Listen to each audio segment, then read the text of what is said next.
Donald's dinner table diplomacy. President Trump is joined by Jared and Ivanka for Mar Lago feast as he and Melania host Chinese leader and his wife at start of two-day Palm Beach summit.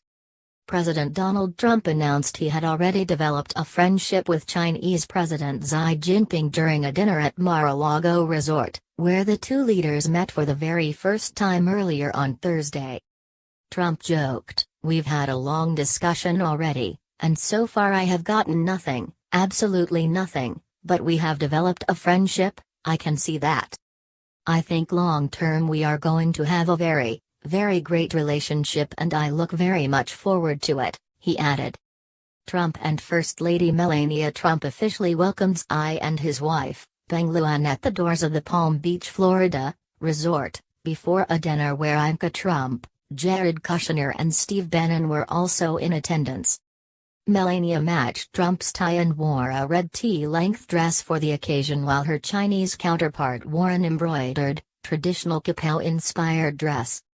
Trump, who shared another handshake with Xi at the table, suggested the groundwork for a great relationship had been laid ahead of talks on Friday into thornier issues surrounding North Korea or trade.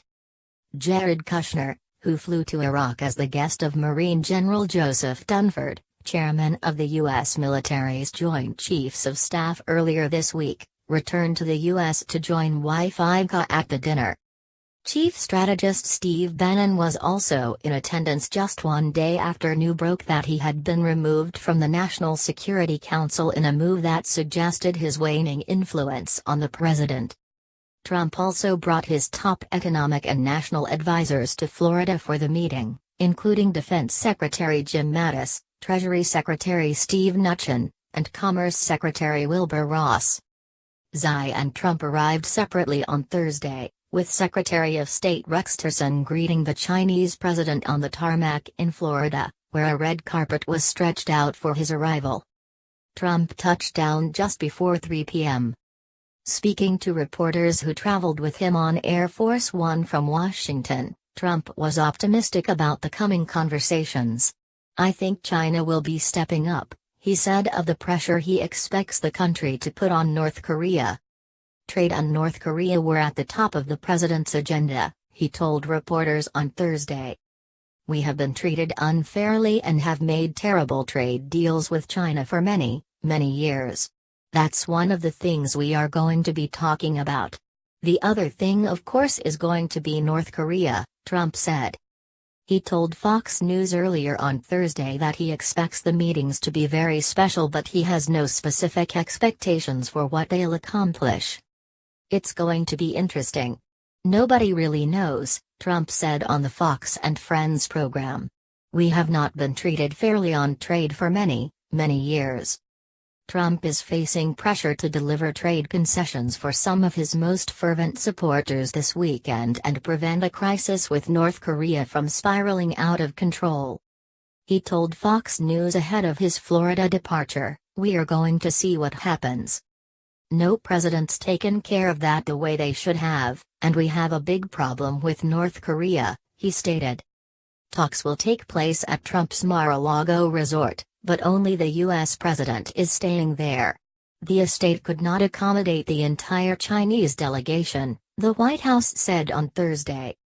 Trump and Xi are expected to get into more detailed discussions about trade and foreign policy issues on Friday, concluding their summit with a working lunch. Trump promised during the 2016 campaign to stop what he called the theft of American jobs by China and rebuild the country's manufacturing base. Many blue-collar workers helped propel him to his unexpected election victory on November 8 and Trump wants to deliver for them. The U.S. is tempering expectations for the talks, however, saying they are only a first step toward a constructive dialogue with Beijing. The Republican president tweeted last week that the United States could no longer tolerate massive trade deficits and job losses and that his meeting with Xi will be a very difficult one. White House Press Secretary Sean Spicer said the two leaders would not sit around and play patty cake, they have big issues to discuss, like North Korea's illicit missile tests. "I think he wants to have a very good and respectful and healthy relationship. But he also wants to make sure that he tackles the challenges and the problems that are facing American workers and American manufacturers and get to them, Spicer said, characterizing Trump's position going into the meeting.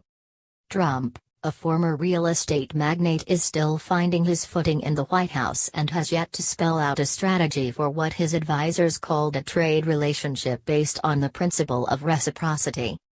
White House officials have set low expectations for the meeting, saying it will set the foundation for future dealings. I don't anticipate there will be a resolution on those issues, but they'll be both established in the framework for those matters, and I'm sure that each side will raise particular issues, a senior administration official said. But I would not anticipate there would be a plan for resolving those issues. The climb down came after Trump raised the stakes in a Financial Times interview that ran on Sunday. I would not be at all surprised if we did something that would be very dramatic and good for both countries, and I hope so, the U.S. president said.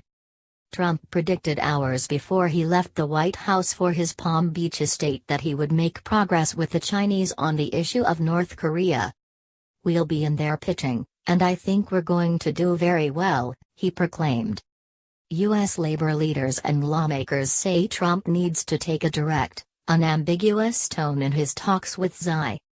President Trump needs to come away from the meeting with concrete deliverables that will restore production and employment here in the U.S. in those sectors that have been ravaged by China's predatory and protectionist practices, said Holly Hart, legislative director for the United Steelworkers Union.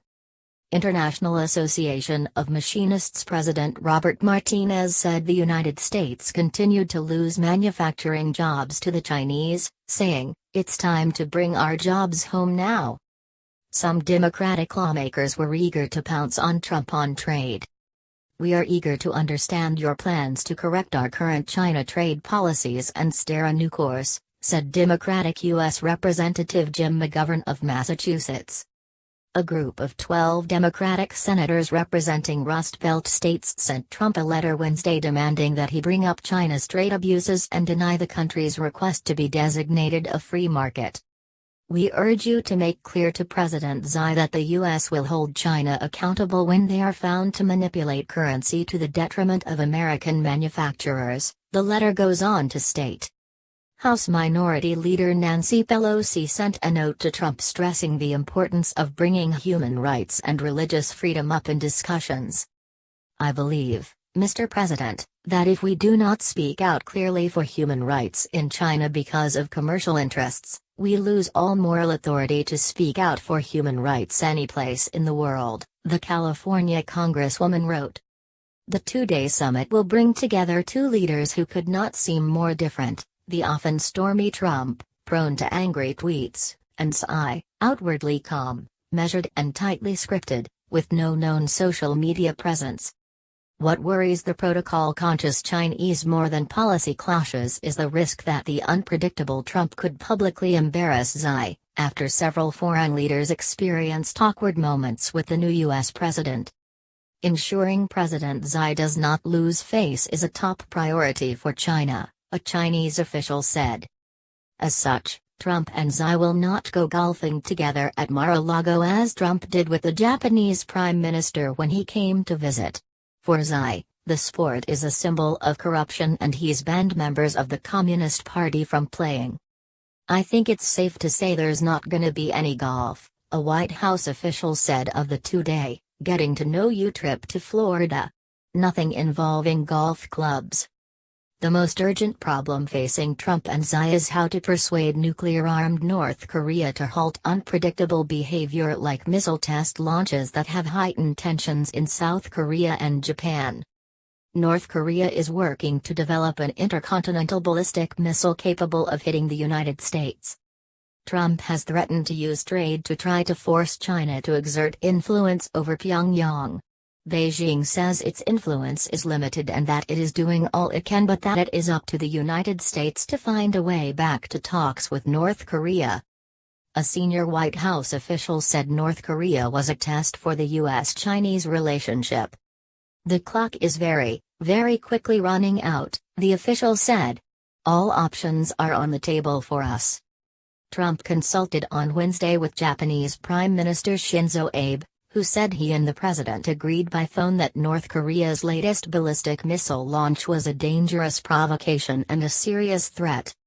A White House strategy review is focusing on options for pressuring Pyongyang economically and militarily. Among measures under consideration are secondary sanctions against Chinese banks and firms that do the most business with Pyongyang. A long-standing option of preemptive strikes remains on the table, but despite the tougher recent U.S. talk, the internal review emphasizes direct military action, the U.S. official said, speaking on condition of anonymity. Analysts believe any military action would likely provoke severe North Korean retaliation and massive casualties in South Korea and Japan and among U.S. troops stationed there.